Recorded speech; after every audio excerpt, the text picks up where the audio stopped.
You're 13-3. It's crazy. Yeah, that's a lot of fights. Yeah. Not really compared to a lot of people.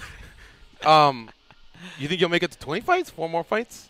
Oh, absolutely. Yeah. No, I mean, will you make it to is 33 maybe more likely than 35 or 33 years old? Yeah, you're 29. Yeah, I mean, but I think when when you're I had just gotten out of college. I was 22 years old. And I'm like, yeah, I can do this for 10, 12 years, and then, I mean, I think it's also maturity, and it's also you don't know where you're going to be financially because it's your job. Like you're like, okay, this is how I'm going to make my living. Yeah.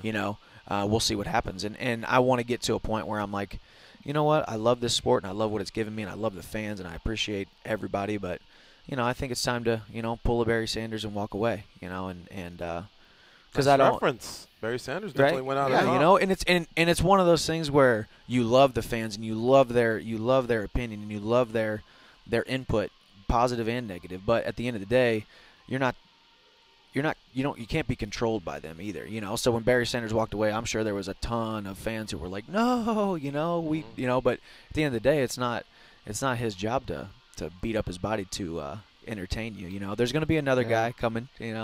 What about Neil being in Florida? Could you ever see yourself going that way?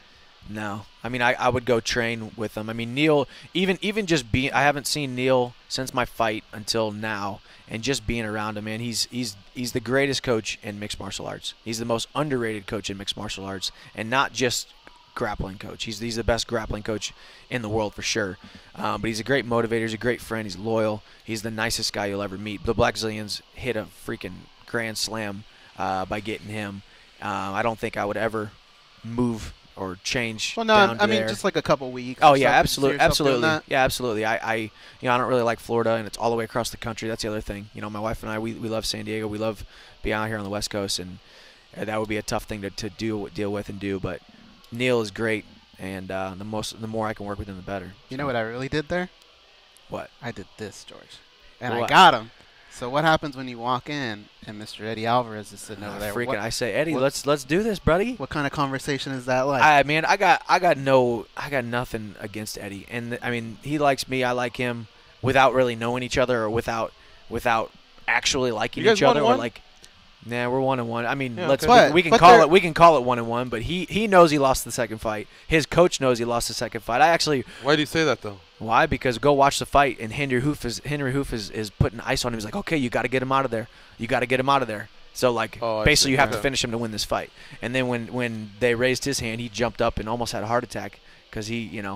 But anyways, with all that being said, it doesn't matter. It's water under the bridge. I've accepted it. I think he's told Neil some nice things about me. I mean, when you freaking battle with somebody like that for that twice and that big of wars, you gain a ton of respect for him. Even though you guys are in two different organizations and you're 1-1, I don't know why, but I have the feeling that some way, somehow, got to be a third fight. Yeah. So my question was kind of like, do you also have that feeling, and would that be a reason why you wouldn't maybe want to train with him?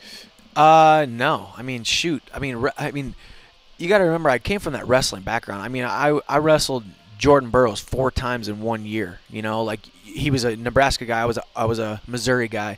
We were Big 12. You wrestle the same opponents all the time, man. If I went out there and went down to the Black Zillions and trained, I'd say, let's do it, man.